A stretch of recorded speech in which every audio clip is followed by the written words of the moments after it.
What's up mga ka-sweetie? Share ko lang naging biyahe natin mula Calapan City patungong Batangas City. Ayan, pangiti-ngiti pa ako dyan habang sakay ng komportableng tricycle. Kasi maaga tayo this time. Nag-i-expect tayo na maaga rin tayong makakarating ng Batangas City para syempre makapagpahinga. Ito nga palang ilang mga nadaanan natin patungong pier ng Calapan, ano? At syempre, sakay tayo ng napaka-komportableng tricycle ni Manong, no? Suwabe-suwabe, hindi man masyado ang traffic. Akala talaga natin maaga tayong makakauwi. So, nandiyan na tayo ngayon sa Port of Calapan. Medyo malapit lang naman yan, hindi naman ganun katagalan. Pero nung dumating tayo, layo pa, nakita na natin, teka, parang mayroong pilang nagaganap. Yes, kasi nung araw na bumiyahe tayo nito, ito ay April 21, araw ng Lunes, no? Araw ng Lunes kung saan katatapos lang ng tinatawag ng marami na Holy Week period. At nakikita nyo dyan sa video natin guys, ang dami ng pila. Pero sabi nila, mas worse pa daw yung pila niyan nung Sunday, April 20. At ayan na nga ang pinakahihintay namin.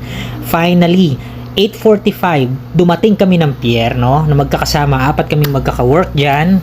And 11:30 na nung kami makasakay niya ng barko na talagang pinakahihintay naman namin. Montenegro nga pala yung aming nasakyan. So, ayan, nakaakyat na kami dyan. Medyo gutom na rin kami. So, yan, nakikita nyo guys, pinapuno pa kasi yan. Kaya, medyo matagal pa rin kaming nakaalis. Napakarami kasing mga taong nakapila. At dahil gutom na nga tayo dyan, hinugot na natin ang ating favorite travel and office merienda, ang cheese bars na gawa ng Get Sweet Go.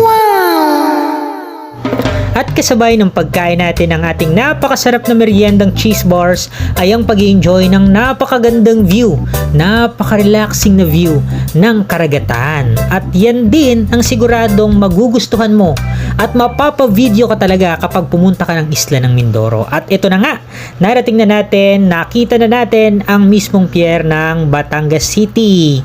Pagkatapos ng more than 2 hours na biyahe, kita nyo, inip na ang mga tao. Hindi pa tayo sumasadsad, nakatayo na ang lahat. Ikaw ba naman, ang tagal mong naghintay. Finally, eto na. Nakababa na tayo mga ka-sweetie. Ikaw dyan ka-sweetie, kamusta ang naging travel experience mo? Pa-share naman dyan sa comment section natin. Ingat!